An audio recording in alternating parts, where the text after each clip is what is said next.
오늘 말씀은 시편 87편 1절부터 7절까지 읽어드리겠습니다. 그의 터전이 성산에 있으며 여호와께서 야곱의 모든 거처보다 시온의 문들을 사랑하시는도다. 하나님의 성이여 너를 가리켜 영광스럽다 말하는도다. 나는 라합과 바벨론이 나를 아는 자 중에 있다 말하리라. 보라 블레셋과 두로와 구스여 이것들도 거기서 났다 하리로다. 시온에 대하여 말하기를 이 사람 저 사람이 거기서 났다고 말하리니 지존자가 친히 시온을 세우리라 하는도다. 여호와께서 민족들을 등록하실 때에는 그 수를 세시며 이 사람이 거기서 났다 하시리로다. 노래하는 자와 뛰어노는 자들이 말하기를 나의 모든 근원이 내게 있다 하리로다. 아멘. 오늘 이 시편 87편을 설교하게 된 개인적인 이유가 있습니다. 오늘 아침에 성경을 묵상하는 가운데 시편 87편을 읽게 되었습니다. 신학을 공부하고 목사가 되었다고 해서 결코 성경에 능통하거나 또 막힘없이 성경을 모두 알 수는 결코 없습니다. 성경 앞에서는 늘 초심의 자세로 겸손해야 합니다. 아침에 시편 87편을 묵상을 했지만 처음부터 끝까지 이 시편이 말하고자 하는 부분을 이해할 수 없었습니다. 아마 지금 읽는 분들도 도대체 이 내용이 무슨 말인가 아마 쉽게 그 이해가 다가오지 않을 것입니다. 마음으로는 이 시편 묵상을 끝내고 오늘 해야 할 설교를 준비해야 하는데 이 시편을 그냥 넘어갈 수가 없었습니다. 그래서 모르는 구절들을 찾아보고 책을 살펴보고 이 시편을 문명을 살피며 의도치 않게 아침부터 이 시편에 빠져들었습니다. 해야 할 설교 준비는 미룬 채 엉뚱한 곳에 시간을 빼앗기니 마음은 초조하고 불안했습니다. 그래도 이 시를 놓을 수가 없었습니다.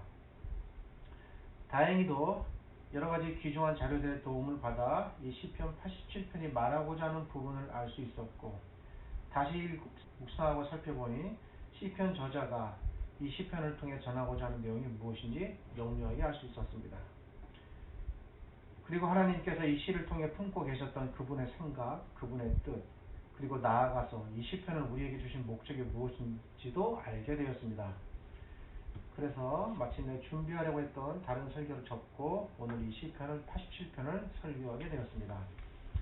제가 오늘 아침 배우고 터득한 이 시편의 소중한 가르침을 우리 모두 함께 나누고 기뻐하기 바라는 심정으로 이 하나님의 말씀을 전합니다. 시편에는 여러 저자들이 있는데 대표적인 저자가 다윗이고 또 솔로몬이 있습니다. 그리고 가문으로는 아삽의 가문이 있고 또 고라의 후손들이 있습니다. 그동안 살펴볼 기회가 없었는데 이 시편은 고라 자손들 중 한 분이 지은 시입니다. 1절에는 아삽의 시들에 대해 살펴본 바가 있었습니다.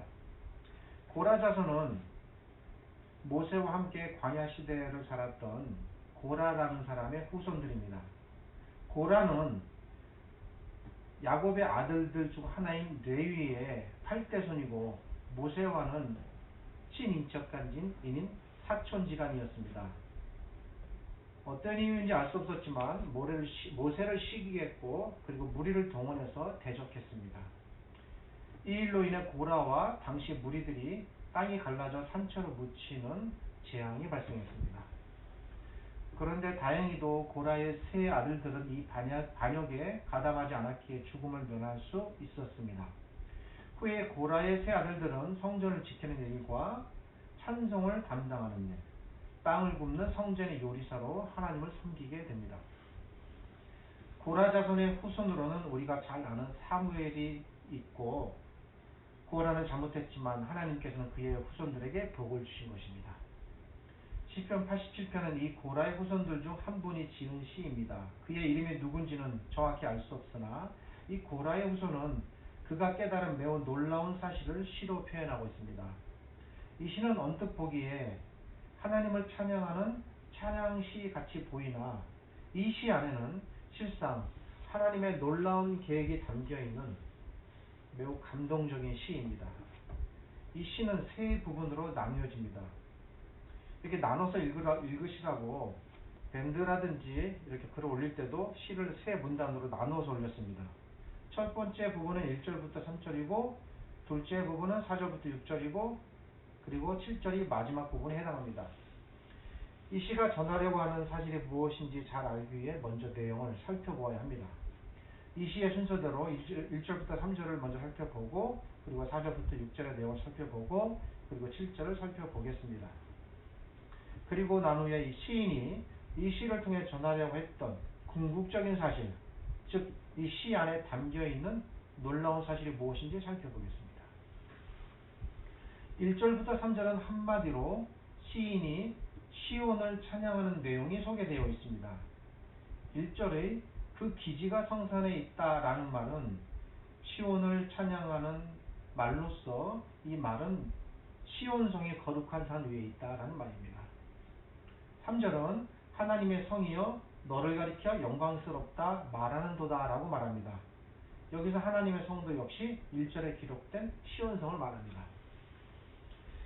이 시는 1절과 3절에서 이렇게 시온성을 찬양하는 내용으로 시작합니다. 이제 좀 이따 살피겠지만 우리가 살필 것은 왜 시인이 시온성을 찬양하는가이죠. 물론 궁극적으로 하나님을 찬양하는 것이지만 사실 그것보다 더 깊이 내재되어 있는 어떤 이유가 있습니다. 여기서 시온성이란 예루살렘성을 가리킵니다. 그러니까 성경에서 시온성과 예루살렘성은 같은 장소예요. 구약 성경에 나오는 시온성과 예루살렘이 이렇게 한 장소를 가리키는데 두 가지 이름으로 부르는 데는 그만한 이유가 있습니다. 예루살렘을 단순히 지리적으로만 나타낼 때는 예루살렘으로 표현합니다. 그런데 이 예루살렘 성 안에 성전이 있습니다. 그리고 이 예루살렘 도시 안에 성전이 있다는 이유 때문에 예루살렘은 단순한 도시 이상의 의미를 갖게 됩니다. 성전이 있었기에 이 성은 곧 하나님의 도성이기도 합니다. 그래서 예루살렘의 이런 면을 강조해서 표현하고자 할 때, 즉 예루살렘을 그저 사람들이 사는 도시로 소개하지 않고 하나님께서 거하시는 거룩한 장소라는 면을 강조해서 말하고자 할 때 구약 성경은 예루살렘을 시온으로 표현합니다. 그러니까 시온은 예루살렘에 대한 어떤 정신적인 표현이라고 볼 수 있습니다. 이런 의미에서 시인도 예루살렘이라고 말하지 않고 시온이라고 부르고 있는 것입니다. 그런데 이해하기 어려운 부분이 2절입니다. 2절이 오늘 본문 전체를 풀 수 있는 어떤 열쇠와도 같습니다. 2절은 야곱의 모든 거처보다 시온의 문들을 사랑하는도다. 무슨 말씀인지 전혀 모르겠죠. 일단 여기서 야곱의 거처란 이스라엘 민족을 나타내는 비유적인 표현입니다. 시온의 문은 시온성, 즉 하나님께서 거하시는 하나님의 도성을 나타내는 비유적 표현입니다. 그리고 그 도성 안에 있는 사람들을 또 포함하기도 합니다. 그러니까 2절을 해석하면 2절은 하나님께서 일단 문맥 자체로만 놓고 해석할게요. 하나님께서 이스라엘 민족보다 시온성을 더 사랑하신다라는 말이 됩니다. 그런데 이 말이 모순입니다. 이스라엘 민족의 도시는 곧 예루살렘이고 시온성입니다. 그러기에 하나님께서 시온성을 사랑하신다면 그것은 곧 이스라엘 민족을 사랑하는 것이 됩니다. 이스라엘 민족의 입장에서는 자신들의 근거지가 시온성이고 자신들은 시온의 백성입니다. 그러니까 시온성을 사랑하는 것은 곧 이스라엘 백성을 사랑하는 것과 같은 맥락으로 이해되는 것이죠. 그런데 여기서는 마치 하나님께서 이스라엘 민족을 시온의 백성이 아닌 것처럼 말씀하십니다. 살짝 그런 뉘앙스가 풍기지 않습니까? 이스라엘 민족의 입장에서 자신들과 시온이라는 이 거룩한 장소는 결코 떼어서 생각할 수 없는 한 덩어리인데 어찌하여 여기서 시인은 이스라엘 민족과 이 시온을 서로 다른 것처럼 말하고 있는 것일까? 어떻게 여기서 시인이 마치 이스라엘 민족과 시온성을 서로 다른 두 대상인 것처럼 묘사해서 하나님께서 이스라엘 민족보다 시온성을 더 사랑한다고 말할까? 이 표현 안에 담긴 시인의 생각은 무엇인가? 이 부분이 사실 이 시편 안에서 해석하기가 가장 힘든 부분입니다. 그런데 감사하게도 그 답이 4절부터 6절 안에 담겨 있습니다. 4절부터 6절의 내용을 살펴보겠습니다. 잘 살피면 자연스럽게 그렇구나 2절에 대한 깨달음이 옵니다. 4절 안에 네 국가가 소개되어 있습니다. 이 네 국가들은 모두 다른 시기에 존재했던 나라들입니다. 첫 나라에 대해서는 국가 이름으로 말하지 않고 라합이라고 말합니다. 구약 성경에서는 라합을 하나님을 대적했던 대표적인 나라였던 애굽을 지칭할 때 대용어로 사용하곤 합니다. 예를 들어 이사야서 51장 9절을 보면 하나님께서 라합을 점이시고 용을 찌르다 라는 말이 나오고 그 뒤에 이어서 10절에서 하나님께서 바다를 갈라내셨다라는 말이 나옵니다. 여기서 바다란 물론 홍해 바다를 염두에 둔 표현입니다. 그러니까 이렇게 라합을 찔러 바다에 수장시켰다라는 것은 곧 애굽을 멸망시켰음을 나타내는 표현입니다. 그러니까 라합이 애굽을 나타내는 대용어로 쓰인 거죠. 라합은 이렇게 구약에서 하나님을 대적했던 대표적인 나라인 애굽을 의미하곤 합니다. 이어서 나타나는 나라가 바벨론입니다. 우리는 바벨론을 잘 압니다. 바벨론은 하나님을 대적하고 이스라엘을 멸망시킨 나라입니다. 바벨론도 구약과 신약성경 전체에서 하나님을 대적하는 세력이나 무리를 나타낼 때 종종 사용되는 표현입니다. 다음에 등장하는 나라는 두로입니다. 두로는 이스라엘을 지도상으로 보면 이렇게 길쭉하게 되어 있는데 그 위에 맨 꼭대기가 다메섹이라는 지역이고 그 다메섹 바로 아래에 지중해 쪽으로 붙어있는 나라가 두로입니다.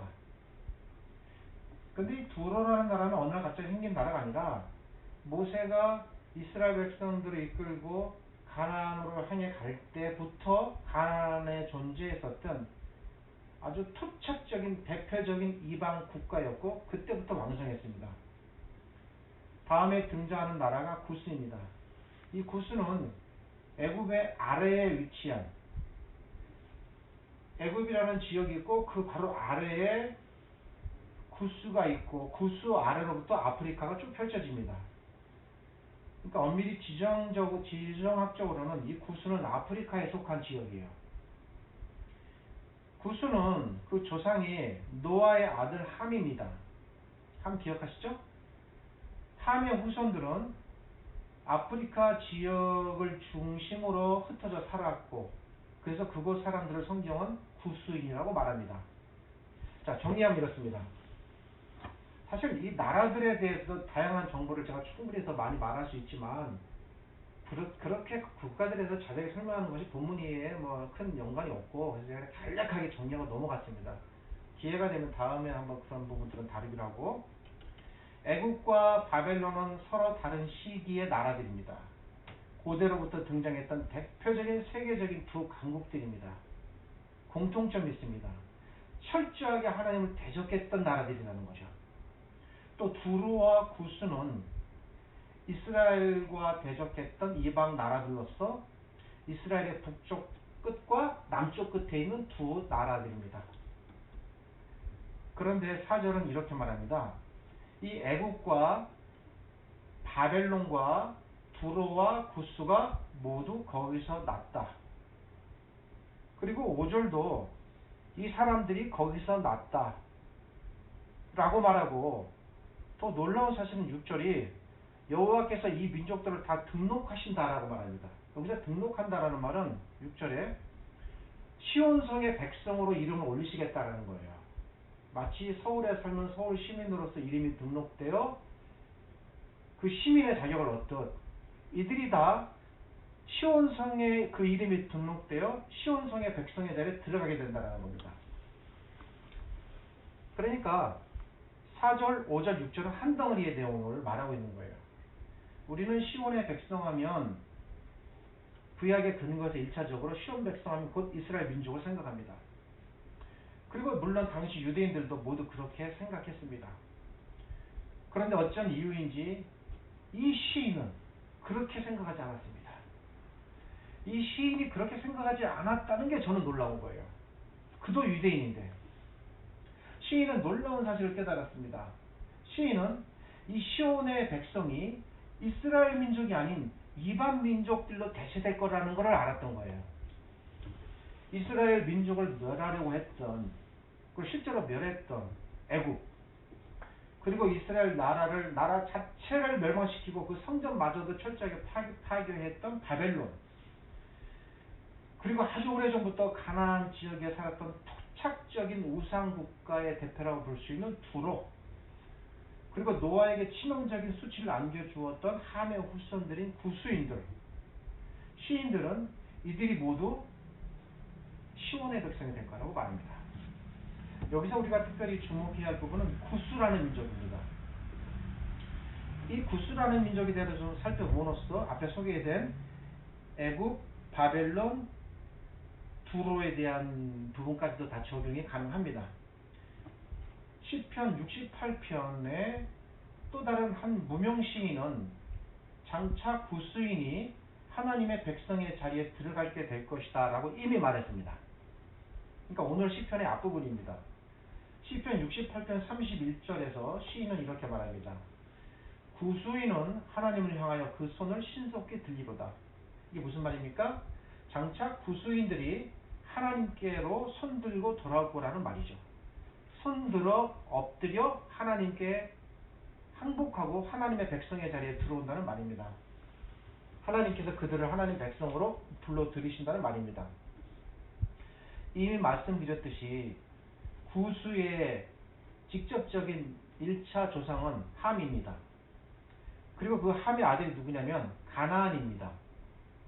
함과 가나안으로 이어진 구스인들은 그 옛날 함이 저질렀던 그 일로 인하여 저주를 받게 되고 저주받은 백성이 됩니다. 그런데 그 저주받은 백성이 언젠가 하나님의 백성의 자리에 들어오게 될 것이다 라는 말입니다. 이 구스인의 구원에 대한 소식을 알려주는 내용이 방금 읽어드린 시편 68편 31절과 그리고 오늘 본문으로 다루고 있는 87편에 소개되는 것입니다. 자, 그렇다면 구스인들은 과연 하나님의 백성의 자리에 들어오게 되었을까요?